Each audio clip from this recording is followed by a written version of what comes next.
Andrea Mitchell live in Washington, where it has been another busy day on Capitol Hill for President-elect Barack Obama's cabinet choices. 4 confirmation hearings are being held today, including Eric Holder, Obama's choice for Attorney General.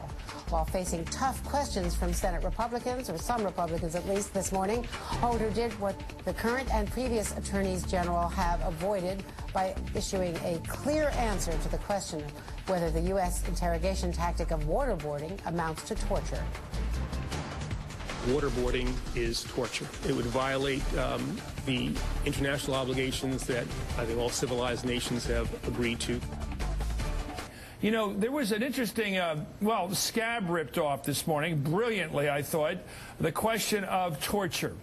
And the issue of torture and whether waterboarding constitutes torture was answered very much in the affirmative by Eric Holder today, saying it is and will be judged to be so on his watch. If that's the case, now we have the very troubling question of whether prosecution is in order against those who authorized waterboarding in this administration, including, I believe, the Vice President, Jonathan Capehart. Your thoughts? This is a matter of very serious moral content for a lot of Americans. A lot of people don't like the fact that the United States has been torturing terrorist suspects. Well, because the American people don't like it because it goes against everything that people believe and feel that America is and stands for, not just the American people, but people around the world.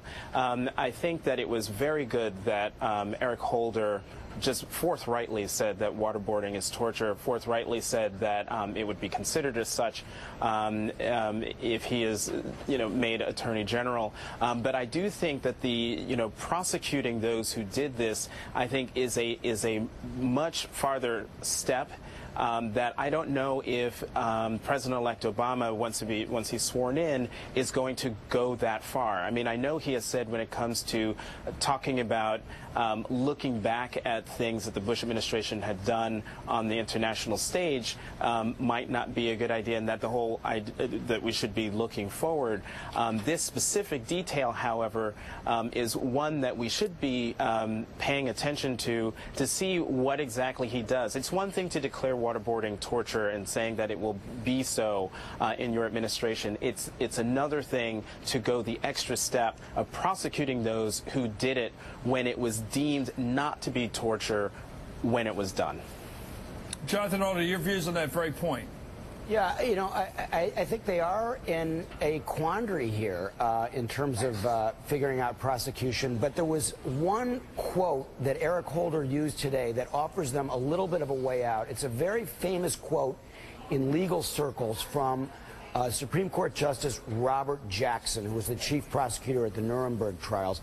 And he said that the President of the United States has his most power when he has the authority of Congress behind him. So by saying that, not only was Holder indicating that they were not going to go off as kind of what are sometimes called like rogue elephants, the way the Bush administration did, operating independently of Congress, arguably flouting the Constitution in doing so.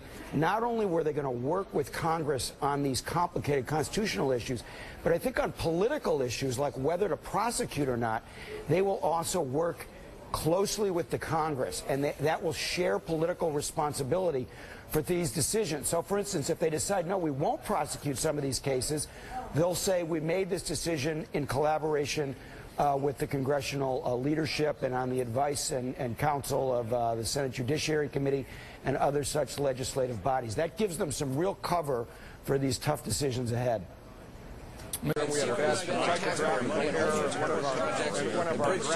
not a crook.